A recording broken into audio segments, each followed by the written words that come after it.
بسم اللہ الرحمن الرحیم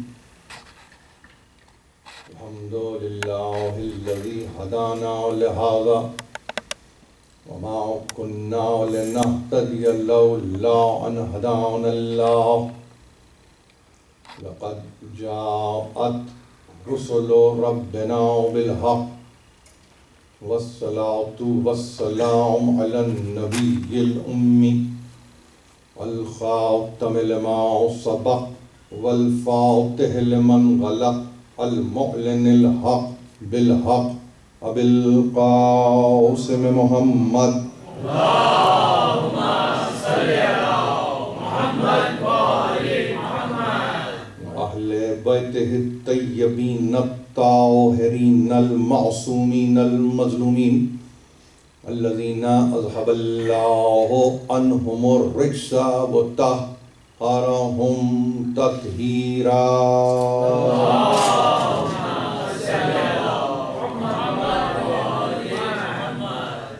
عزیزان محترم، میں چونکہ اس بارگاہ میں اس سے پہلے بھی شرکت کر چکا ہوں اور ایک تقاریر کے سلسلے کو میں نے یہاں پر جاری رکھا تھا پہلے عشرے میں، اور اس کے فوراً بعد ظاہر ہے کہ آپ کی اپنی مصروفیات اور اس میں ذمہ داریوں کا اپنا ایک اضافہ کہ جس کا تذکرہ یہاں پر عبث ہوگا، لیکن میں یہ سمجھتا ہوں کہ اس تیسرے عشرے کی پہلی تقریر سے خطاب کرتے ہوئے اور ذمہ دار سماعتوں کے حوالے موضوع کو دیتے ہوئے کچھ باتیں میں تمہید میں کرنا چاہوں گا. سب سے پہلے تو یہ کہ یہاں پر مولانا شبیب الحسینی نے خدمات انجام دی ہیں، خدا ان کی توفیقات میں اضافہ کرے. اور میں نے ابھی ان سے گفتگو میں یہی کہا ہے کہ خاص طور پر یہ وہ قبیل ہے، میں سمجھتا ہوں کہ جن پر ذمہ داریاں زیادہ ہیں، اور ان ذمہ داریوں کو اگر انتہائی احساس ذمہ داری کے ساتھ پورا کیا جائے تو نہ صرف یہ کہ یہ خدمت ہوگی یہاں کے لیے، بلکہ میں سمجھتا ہوں کہ ایک رہنمائی کا پہلو بھی اس میں شامل رہے گا. یہ میری ایک ظاہر ہے کہ گزارش رہی ان سے. بہت مختصر سی میری ملاقات اور یہیں پر اس تقریر سے پہلے، اور میں نے اس خواہش کا اظہار کیا کہ فقط یہ نہیں کہ ممبر پہ آ کے بولا جائے، بلکہ جو رہنمائی درکار ہے فی زمانہ اس کو اگر ذمہ داری سے پورا کیا جائے تو اس سے بہتر کوئی اور بات نہیں ہوگی.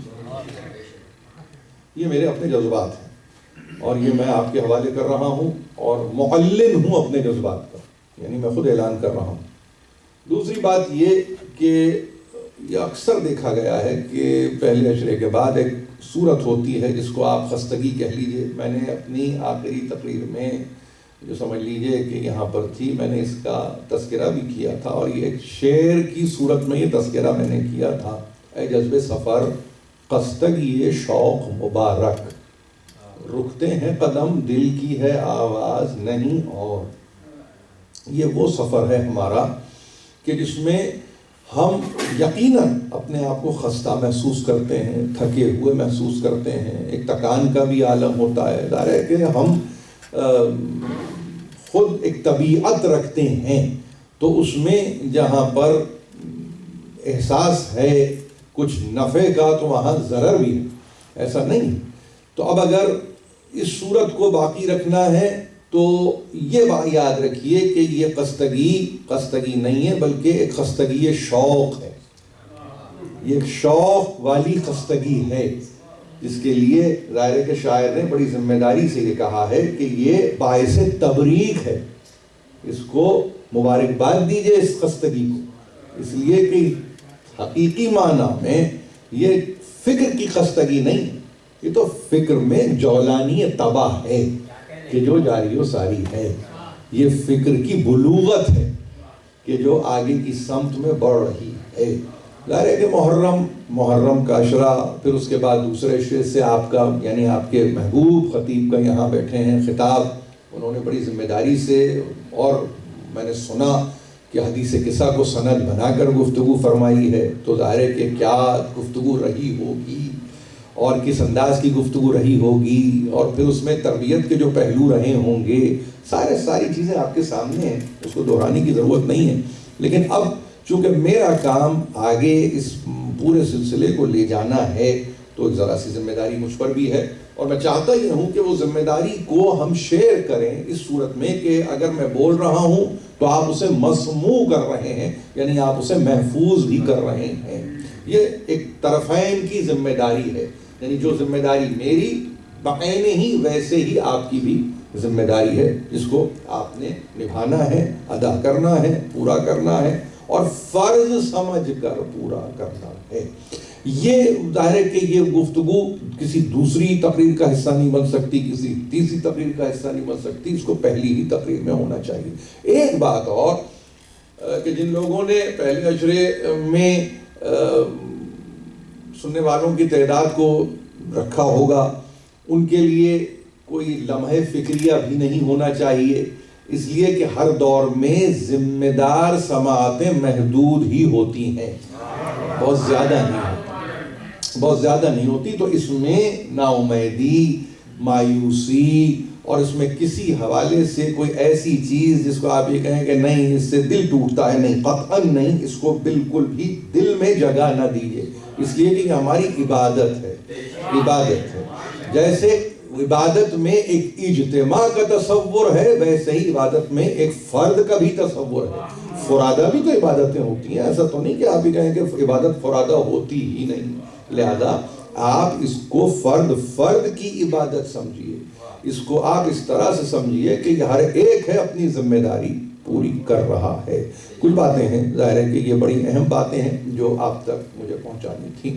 اب آ جائیے اس رخ پر، میں نے یعنی قصداً عنوان کی آیت کو نہیں پڑھا، اس لیے کہ پہلے دن میں بار نہیں بننا چاہتا کسی بھی طرح سے آپ کے اذہان پر، لیکن چونکہ عنوان میں دے چکا تھا، اور اس عنوان کے تعلق سے میں نے یہ تقاضا بھی کیا تھا کہ ذمہ دار احباب اس عنوان پر سوچیں اور اس عنوان کو سامنے رکھیں اور دیکھیں کہ آپ کیا موتی نکال کر لاتے ہیں، کون سے گوہرہائے آبدار آپ لاتے ہیں نکال کر، کہ جس کے نتیجے میں ہم ایک دوسرے سے گفتگو کے قابل ہو سکیں۔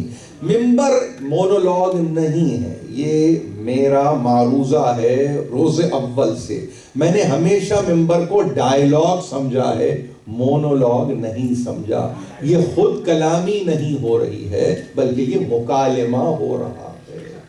پلیٹو کے تعلق سے اگر ڈائیلاگز کا تذکرہ ہو تو بات سمجھ میں آتی ہے، لیکن ممبر کے تعلق سے اگر یہ بات ہو جائے تو سمجھ میں نہ آئے، تو ظاہر ہے کہ یہ میرے لیے ایک تکلیف دہ بات ہوتی ہے۔ تو لہٰذا میں اپنے سننے والوں سے، ظاہر ہے کہ میں خود تقاضا کر رہا تھا اور میں نے تقاضا کیا، اور بے سبب میں معلم نہیں بنا تھا عنوان کا، بلکہ میں نے چاہا تھا کہ اس عنوان پر سوچا جائے، اس پر درک کیا جائے، اس پر غور کیا جائے، اس پر کسی فکر کو قائم کیا جائے، اور پھر دیکھیں کہ کیا اس میں گنجائشیں نکلتی ہیں۔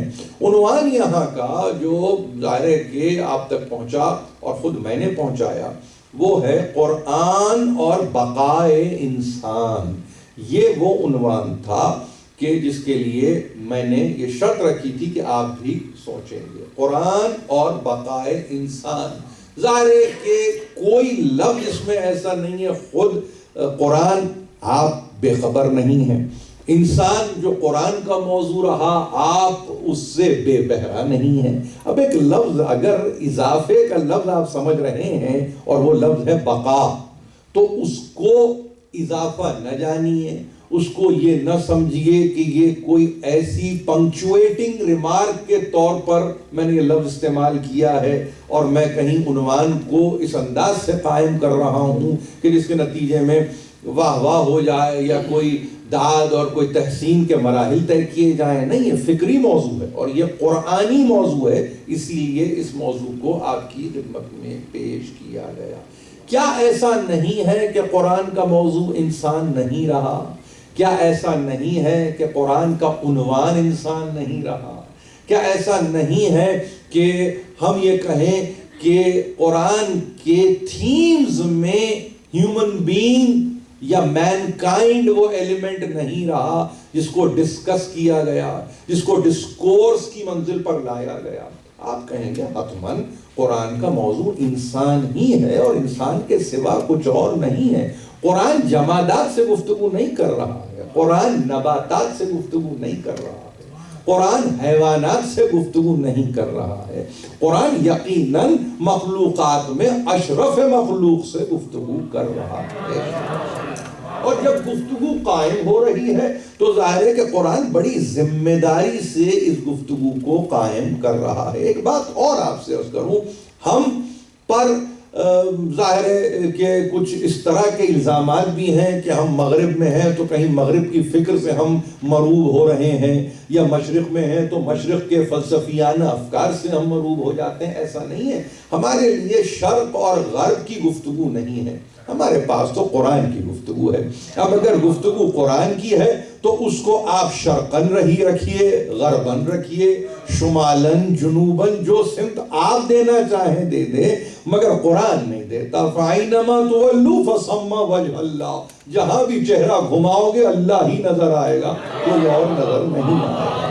تو یہ وہ موضوع ہے کہ جو قرآنی موضوع ہے. اس اطمینان کے ساتھ اور یہ اطمینان دلاتے ہوئے اور یہ یقین دلاتے ہوئے میں گفتگو میں اپنے آپ کو داخل کرنے کی ظاہر ہے کہ ہمت کر رہا ہوں اور اپنے پڑھے لکھے احباب کے سامنے جسارت کر رہا ہوں کہ ایک انداز سے ہم اس موضوع کو قائم کریں. یہ وہ موضوع ہے کہ جو ہمگیر ہے، یہ وہ موضوع ہے جو ہم وقتی ہے، یہ وہ موضوع ہے جو کل وقتی ہے، یہ وہ موضوع ہے جس میں ہمیشگی ہے، یہ وہ موضوع ہے جو دائمی ہے، یہ وہ موضوع ہے جس میں پائیداری ہے، یہ وہ موضوع ہے جس میں استواری ہے، یہ وہ موضوع ہے جو ہمیشہ رہ جانے والا موضوع ہے. ظاہر ہے کہ انسان ہے، انسان سے بڑھ کے اور موضوع ہو بھی کیا سکتا ہے.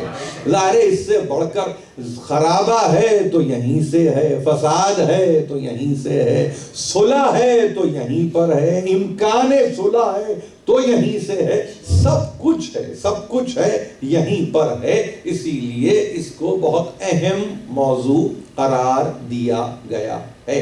اگر غرب کی فکر ہوتی تو مجھے شاید ثابت کرنے کے لیے نہیں معلوم کتنا وقت چاہیے ہوتا. اگر فلسفیانہ گفتگو ہوتی تو نہیں معلوم کتنی گتھیوں کو سلجھانے کی کوشش کی جاتی. مگر چونکہ مسئلہ قرآنی ہے اور قرآنی موضوع کے تعلق سے بھی ایک بات ہمیشہ ہمارے سننے والے یاد رکھیں، آج آپ کے پاس ہے یہ فکر کہ میتھمیٹیکل ہونی چاہیے گفتگو. ظاہر سائنسز کا تقاضا یہ ہے کہ گفتگو میتھمیٹیکل ہو. کیا مطلب؟ کیلکولیٹڈ ہو. کیا مطلب؟ یعنی پروف کرتی ہو، ثابت کرتی ہو کہ یہ جو کچھ آپ کہہ رہے ہیں وہ ایسے ہی ہے، حقیقت میں ایسے ہی ہے، دراصل ایسے ہی ہے. لیکن یہ وہاں موضوع رہتا ہے کہ جہاں پر انسان سائنس کی تقلید کر رہا ہو. اس لفظ کو میں نے سائنس کے ساتھ استعمال کیا ہے، یہ جانے بغیر کہ سائنس میں جو تبدیلی ہے وہ مذہب میں تبدیلی نہیں ہے. کیا اس میرے نوشن سے یا اس میرے آرگومنٹ سے کسی کو اختلاف ہوگا کہ سائنس میں تبدیلی نہیں ہے؟ نہیں. آپ کہیں گے سائنس میں تبدیلی ہے. کیوں تبدیلی؟ اس لیے انداز فکر کا نہیں بدل رہا ہے، اس لیے نہیں تبدیلی ہے، معیار بدل رہا ہے. فکر اپنی جگہ ہو سکتا ہے کہ محکم ہو، لیکن معیار بدل رہا ہے. اب وہ معیار اگر آپ کہیں کہ معیار لیب ہے، استرلاب، آبزرویٹری، اکوپمنٹ، انسٹرومنٹ، اگر وہ معیار ہیں آپ کے پاس، وہ تو بدل رہے ہیں. کیوں؟ اس لیے کہ اس میں مائنیوٹ ڈیٹیلنگ ہے جو اب داخل ہو رہی ہے. پہلے آپ ترازو میں وزن کرتے تھے تو آپ کے سامنے معین وزن کے معیار ہوتے تھے، لیکن آج نیگلیجبل کو بھی لیجبل بنانے کی کوشش کی جا رہی ہے. یعنی جس چیز کو آپ پہلے محسوس نہیں کرتے تھے، تولتے ہوئے آپ کے سامنے اگر پلڑا بھاری ہو جائے تو آپ یہ کہہ کے اپنے ترازو کو ایک طرف نہیں رکھ دیتے تھے کہ زیادہ ہے، لیکن آج تولتے ہوئے اگر گرامیج میں اضافہ ہو جائے تو اس کو اضافہ مانا جاتا ہے. ایسا نہیں کہ طبیعت میں بخل پیدا ہو گیا ہے، نہیں، اس لیے کہ معیار بدل رہا ہے، اور یہ معیار بدل رہا ہے. میں اس کو غلط نہیں سمجھتا، میں سمجھ رہا ہوں کہ یقیناً درست ہے، معیار بدل رہا ہے. اب اگر معیار وزن کے لیے بدل رہا ہے تو پھر اسی معیار پر سائنس کا مدار بھی ہے. یہ بڑا ذمہ دار جملہ ہے. اس معیار پر سائنس کا مدار ہے. یعنی اس کا مطلب یہ ہے کہ یہ اب ایور لاسٹنگ فینومینا نہیں ہے سائنس، بلکہ اس کو آپ کہہ دیجیے لاسٹنگ فینومینا ہے. اس میں تبدیلی واقع ہوتی رہے گی، اس میں تبدیلی کی گنجائش ہے. آج نور کی رفتار کو جس اعتبار سے ناپا جا رہا ہے اس کے معیارات کچھ اور ہیں. 100 برس کے بعد روشنی کی رفتار کو ناپا جائے گا، اس کا معیار کچھ اور ہوگا. اس لیے کہ پوری کیفیت میں تبدیلی ہے، اور وہ تبدیلی یقیناً انسان ہی کی لائی ہوئی ہے. تو اس کا مطلب کیا ہوا؟ انسان اپنی لائی ہوئی تبدیلیوں کو مزید تبدیل کرنے کی گنجائش رکھتا ہے. کیوں؟ اس لیے کہ کمال نہیں ہے. جہاں کمال نہیں ہوتا وہاں پر یہ گنجائشیں رہتی ہیں، مگر جہاں روز اول کمال قائم ہو جائے